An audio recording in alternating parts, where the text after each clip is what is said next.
Voilà les principaux points de notre foi et de la prédication que, par la grâce de Dieu, nous faisons. Nous sommes prêts et armés pour en rendre raison à tout un chacun, car, en notre doctrine, il n'y a pas un seul point qui ne soit pris et extrait des Saintes Écritures.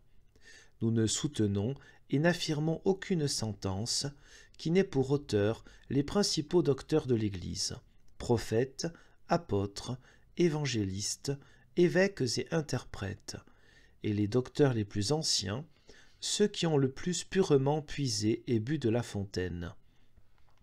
Ceux qui ont vu et bien examiné nos écrits le reconnaîtront. Ainsi, roi très débonnaire, prépare-toi à recevoir honorablement le Christ quand il renaît et revient. Il faut que le prince chrétien soit doux et bénin de nature, prudent et équitable en son jugement, constant et sage en sa pensée et en son vouloir. Grandement enrichi par de telles vertus, il sera en ce monde très excellent et très vertueux, et le Seigneur Dieu voudra par lui rallumer et faire luire la lumière de sa connaissance. Muni de ces vertus héroïques, marche en avant, prince chrétien, prends ton épée et ton bouclier. Cours et rue-toi sur cette infidélité avec un vertueux et hardi courage. Il ne faut en rien craindre ce que les calomniateurs crient faussement pour résister à la vérité, car non seulement les tiens, mais aussi les gens de nations étrangères, s'alliant avec toi, feront de justes et de saintes guerres. Le peuple aussitôt, et les ministres feront serment de tenir foi et loyauté à leur prince, et ils tiendront leurs promesses et serments, ce que les papistes ont fui jusqu'ici.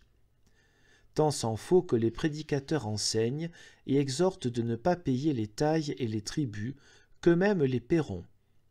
À chacun sera gardé son droit. Si l'on erre en quelque chose, ils reprendront véritablement et corrigeront les vices. Ils ne se tempêteront point pour les affaires temporelles. Ils se soumettront, en tel cas, à un juge ordonné et député à ces affaires.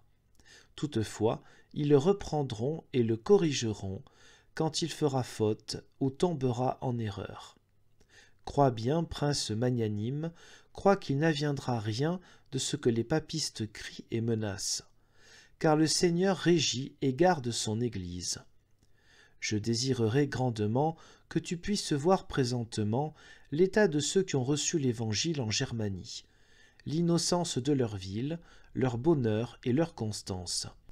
Le fruit que tu y verrais produit te ferait dire « Je ne doute point que ce qui est ici déjà fait ne vienne de Dieu. » Recherche et examine toutes choses selon ta foi et ta prudence, et pardonne à ma grande audace qui se mêle, sans avoir égard à ma rusticité, d'importuner ta majesté, car la situation l'exigeait. À Zurich, au mois de juillet 1531, celui qui est très obéissant à ta majesté, Huldrych Zwingli.